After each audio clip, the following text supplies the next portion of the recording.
one verse we're singing it, I opened up a new meaning in my heart where he says, you say you're looking for someone like promise never to part, someone to close his eyes for you, someone to close his heart. And it's like, I mean, for Dylan, maybe he's talking about this, a lady wants him to settle down and get married, and he wanted to be freewheeling with Bob Dylan.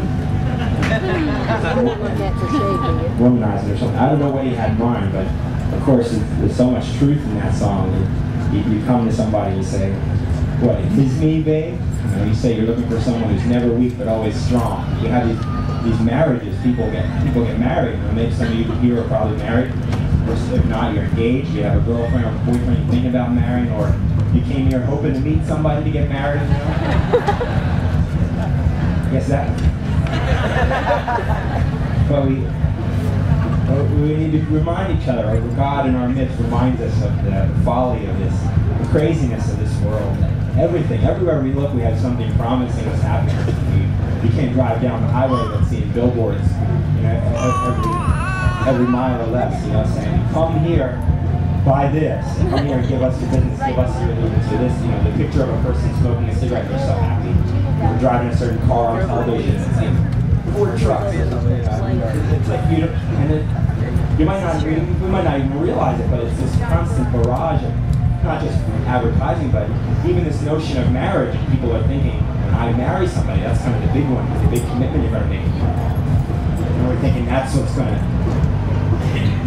fulfill me. I'm going to find that person who's never weak but always strong, and to protect me and defend me whether I'm right or wrong.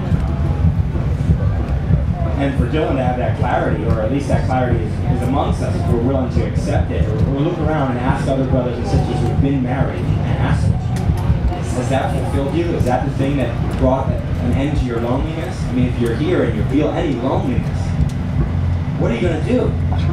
You're going to try to have fun, you're going to go to parties, you're going to come to festivals and shows, you're going to go on chat rooms and MySpace and go to a church, or find a wife, or a community where you have a group of people that you live with. Any number of things we do. Right often when we're a little kid and we look for somebody to sit with at the lunch table in elementary school, we want that acceptance. You want someone who's always going to be there for you. Especially when you're employed. And you put your trust in that person. Well, every time Jeff uses MySpace too, I don't know why. Be a Tampa, like a stick in the mud or something. Rain on a parade, but it's a lousy parade. At least with all my friends who've gone through it, been married, and you see, either they don't get along so much that they get divorced, or they live together, but there's just a great heaviness or a disappointment because what they expected from that other person is they're going to meet my needs, they're going to fulfill me in some way. So whoever this is speaking to, if you have any expectation of another person to meet your needs, or to fulfill you, or to take away that emptiness inside, that loneliness, hand it to God within your heart. If you have any idea that God exists, and there is God, then say to God within you, well, clear that one up. Because I know someone within me knows it's bogus. There's no other person that will truly understand me. There's no other person that will truly be there for me. Even if it's just as tangible as they're going to die one day. Even if they don't turn out to be a real nasty person.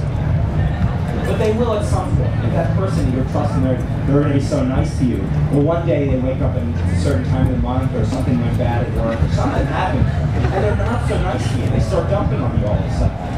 If your contentment is based on them being nice to you, if your willingness and ability to be loving to them is dependent upon them loving you, it's not love. Well, you can call it love, but it's not the love that our hearts have tasted when we experience that one, that unconditional grace of God, which exists for us no matter whether we do the right thing or the wrong thing. That love is still love. It's still there for us. It doesn't cease because of our behavior. It doesn't change. It's unchanging, unchangeable. So we need to tap into that. We need to make that our love. We need to accept what I'm calling love for this person. Maybe that's not really love. Maybe that's such a limit. It's like pleasure exchange. So in that way, we take this burden off of that person, that they're going to bring us happiness. And we find our happiness in the one who can truly provide it, who's always there for us. And then imagine what would happen if you literally build your house of peace on a rock, on something unchanging, unchangeable, and loving. And then no matter what happens on the outside, your wife takes a nap.